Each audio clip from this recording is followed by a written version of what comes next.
Thank you for visiting the Coin Lady channel again. Brad on the team announced a stablecoin today, which is a first step for Ripple as it enters the banking industry. What does this mean, guys? And just how crucial is this? In this video, we will do our best to explain everything to everyone who has XRP. Let's take a high-level view of the Bitcoin industry as a whole. Today, we experienced a small, but significant move, falling below the 68K mark at 67,900. Still, the entire markets are 2.53 trillion, or 2.9% more than Bitcoin's price, which is up around 1.74 times. Now, at 95 billion, volume was down slightly overall, which is noteworthy. The Fear and Greed Index also dropped to 72, which is rather intriguing. Now we're quite stretched thin, having gone into the Bitcoin market with a large amount of debt. I've stated my belief that Bitcoin was expensive on my live streams. When we were moving into the hive, I thought we were incredibly pricey. Regardless, that is still only approximately 16.5 days away. Prepare yourself. But that is not the point of our meeting, rather, we will be discussing the fact that XRP did have a small upswing in value due to the team's announcements earlier today, with a price increase of 3% and a volume of approximately $2.9 billion. Then what happened? What makes it so crucial? In the end, what were the results? Ripple, according to this CNBC article, has launched a stablecoin pegged to the US dollar and is aiming to compete with Tether and Circle for a share of the $150 billion market. The article continues by saying that Ripple, a blockchain company, has announced the creation of a stablecoin in the United States, joining the $100 billion to $50 billion stablecoin market. Tether, creator of the most popular stable token USDT, and Circle, the issuer of USDC, are among the stablecoins that Ripple will face off against in this move. The obvious question is, why would Ripple introduce a stablecoin? After all, what good could come out of it? Well, as we said, it opens up a massive market, one that many people are wary of because they've seen the US Treasury seemingly produce money from thin air. Finally, certain issues have arisen as a result of repugs, or depegs of these stablecoins. However, to illustrate the size of this industry, we presently work with over 1,900 businesses, where you may purchase goods and services, among other things, using USDT. The list goes on and on, covering everything from retail to travel to offline services, to crypto services to businesses, to online marketing, to gaming to gambling to luxury, and far beyond. Clearly, this is a very large market. Among the intriguing components of that Maker protocol is the eventual appearance of USDT, sometimes known as USDC DAI stablecoins.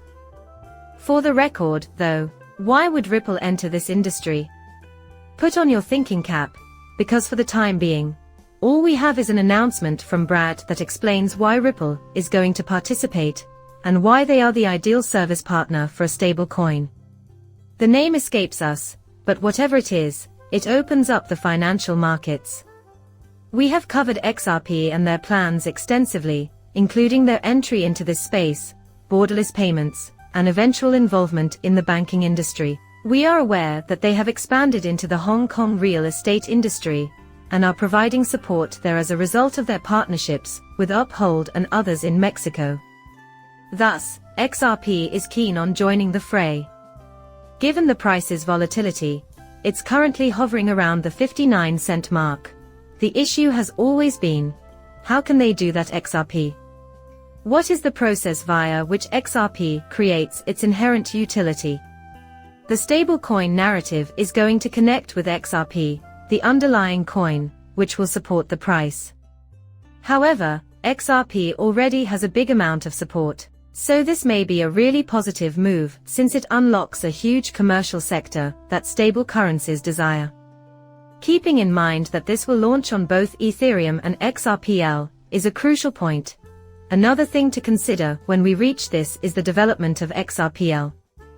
This would lead to tokenization on the Ethereum platform, but on the XRPL, it adds value and makes it more appealing to join. We've seen it in action with the Solana ecosystem. Watch the live video, it's a must-do. The Solana ecosystem is one example where stable coins have been widely used. Why it's cheap, it's easy, and it's accessible to many others. Therefore, this could be the key that unlocks the XRPL's potential, as I have already said several times. Thus, you should positively consider that. What gives with the price, then? Do you know where we're headed? Finally, what does the future hold? Just a reminder that the stablecoin is set to launch towards the end of this year, which might coincide with the peak of the bull market, or at least confirm its utility for the years to come. Although the MACD and RSI remain relatively flat, there is some good news. The market is in an overall upward trend that is in line with the 50-day simple moving average, which could provide some positive sentiment. The price made a nice little bounce at 2.73% off the 200 exponential moving average, which is a good marker to use as a guide. Moving further with this story of stable coins could be beneficial. Brad needs to come out and give us his view and explain what exactly is going to be utilized for and why.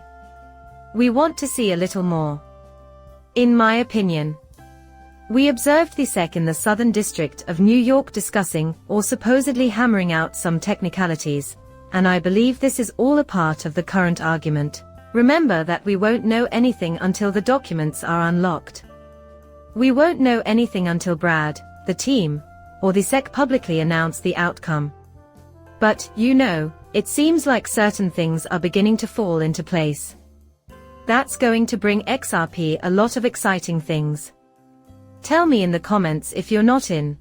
I really do think you'll be missing out if you aren't. Is this stable currency something you're interested in? Is that a smart move for XRP, in your opinion? But what if you believe it's not? Please let me know what you think by leaving a comment below. Well, that concludes our video. Do me a favor and subscribe to my channel. Coming up shortly, farewell.